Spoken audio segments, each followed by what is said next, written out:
Bago sa saksi, 60 pamilya ang nasunugan sa Parañaque City at isa sa tinitinang sanhi ng sunog na pabayaang sinaing. Saksi, si Nico Wahe. Pasado alas 4 ng hapon kanina nang makuhanan ng residenteng ito mula sa rooftop ang nasusunog na bahay sa Barangay BF Homes, Parañaque City.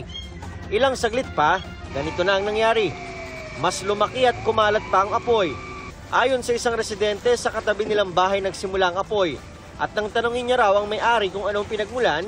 Nagsimula po yung sunog dahil po sa sinaing po, naiwan po yung sinaing. Hanggang sa hindi po napansin. Kumalat po kasi mabilis na ng pangyayari dahil po puro kahoy po yung mga nasunog po. Hanggang sa umabot na po sa bahay namin.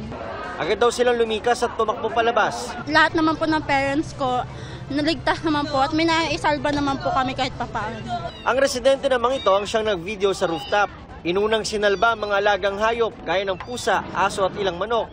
Pero may mga manok na hindi na kinaya. Bumilis agad ang apoy. Lumakas ang apoy eh. Tapos?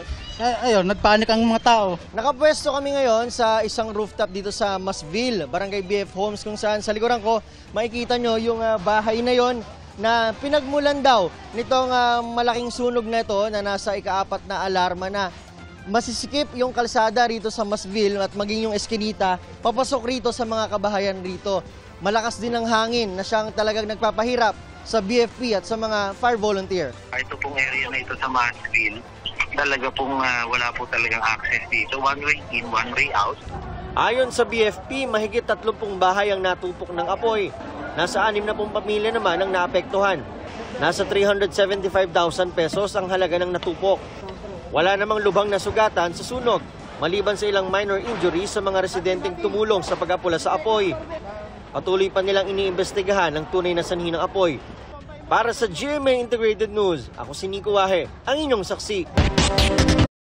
Mga kapuso, maging una sa saksi.